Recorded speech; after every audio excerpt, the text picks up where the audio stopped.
How many of you have friends from elementary school, middle school, high school, well into your adult years? There's some people who have been friends ever since they were small, and then there's some people who are no longer friends with these people in which they grew up with. I want to talk to you all about the circle of people that you choose to have in your life. It's been said that the majority of people are friends with particular people due to convenience. Oh, we've known each other our whole lives. Our parents knew each other. We went to school together. We grew up together. So we've been friends ever since. Now, I'm not necessarily saying this is a bad thing. I'm not saying that it's wrong. However, when you're a kid, you're a teenager, you kind of get a pass. But when you cross over into adulthood, where lifestyle choices matter, where perspective matters, where the rubber hits the road, that's when we really need to be trying to figure out, are the people that are in my life helping me become a better person? Recently, I read a book called The 12 Pillars of Success. And just to kind of preference it, there's a man who's not happy with his life. He's 40 years old. And he comes across a man who is successful, to say the least. And the successful man asks the unsuccessful man, will say, what's your relationship with your best friends? Tell me about your best friends. The man has 3 best friends that he grew up with. He said, well, one of my best friends, he went to college, not really doing much with his degree, complaining about how there's no opportunities. The other best friend is just kind of in limbo, going job to job. And then there's another friend who has anger issues and who does not like to adhere to instructions. So the successful man says, well, let me get this straight. You have 3 friends who are pretty much in the same position as you, and you are complaining about where you are. So then the 40-year-old man's like, well, what are you trying to say? Like, what, you want me to ditch my friends? And then the successful man's like, I'm not saying ditch your friends. I'm just saying they're not helping you. They're hindering you. They're holding you back. And you can't even tell me why you're friends with them.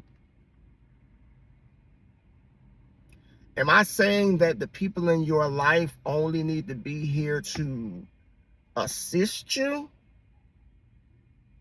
Not everybody, because there's some friends that we just have emotional ties to. But if all of the people in your life are not contributing to at least teaching you something to excel in life, then it's like, what are we really doing? What's really going on? Like, why are we really friends? Some people say, well, we're drinking buddies, we're smoking buddies, we're just together just because. Again, the age factor, when you reach a particular age, like I said, 30, 40, or whatever the case may be, and you're not, if you're complaining, I'll say, if you're complaining and you don't like where you are, you have to go back to the drawing board and look at what's going on in your life. Who is in your life that's helping you? Who is in your life that's educating you, that's teaching you, that's motivating you, that's inspiring you? Who's there? And if there's nobody there, it may be time to find new friends.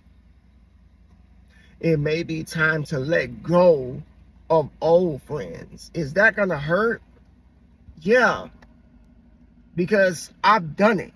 I don't have a single friend from my childhood in my life at the moment. I recently reconnected with somebody a couple months ago who does not live here. We reconnected, and yeah, he's doing not so well right now.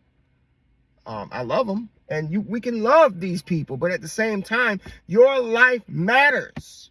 Your life matters. Who you have around you is going to shape who you become, whether you like it or not. You could be an AB honor roll student, never done anything wrong, and then you get out and you get into the world and you start getting around people who you have something in common with, or you like comic books, or you like anime or video games, but they smoke weed and crack and all that stuff, and then you be around them long enough, guess what you're going to start doing?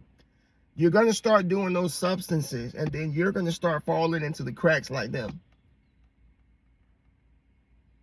But the thing about that is the opposite effect happens too. If you're hanging around entrepreneurs, people who work hard, people who are ambitious, people who are successful, that is going to cause you to learn. That's going to cause you to acquire knowledge to be able to apply to yourself, and it's going to be able to get the stimulants in your brain moving and your creativity going for you to create wealth and success for yourself, because you are around people who will not settle for less.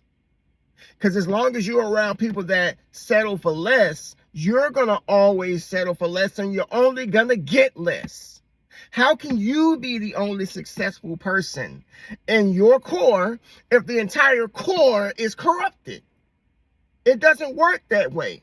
If you're already corrupted, you got to get out. And you got to get around people who are not corrupted, who are where you want to be, so you can get uncorrupted and then get to where you want to be. And then maybe you can help your friends out who are in a rut. Because to me, that's the idea. You have everybody in this circle who's unsuccessful. One person gets sick and tired of being sick and tired, and they just square off, get around some successful people, acquire knowledge, get themselves in a position that they can be proud of, and then bring that back to their friends if they're interested. Because a lot of the times, our friends don't want to change. But the late Jim Rohn said, if you don't change, nothing changes. If you don't change, nothing changes. It's so simple, but it's true. So if you want more for yourself, look at your circle, look at the people around you. And I'm not saying it's easy to just cut people off, but you got to do what you got to do for you at the end of the day, because you pay your bills. You're responsible for the things in your life, not your friends, not your family, but you're responsible for that. So you have to make an individualized, educated choice and decision as far as how you conduct your life. It's not about nobody else but you. Nobody but you. Which is why people shouldn't take it personal. If you say, you know what, I got to go over here. I got to take care of me. You know, are they going to take it personal? Yeah, because you know how people are. People are so super sensitive. They're sensitive. But at the same time, if you're really tired of your situation, you'll do something about it. I'm just saying. Some people in our lives are not meant to be in our lives forever. And then there's other people who have yet to find you, who want to help you excel. Because regardless of what you think, there are people in this world who do care enough to share their knowledge and their wisdom with other people so that they can acquire what they have. Because sharing is caring. And one of the best things we can do in this life is give. Even the Bible teaches us it is better to give than to receive. And if the current friends you have are not giving to you, what are we really doing? Get out there and get what's yours.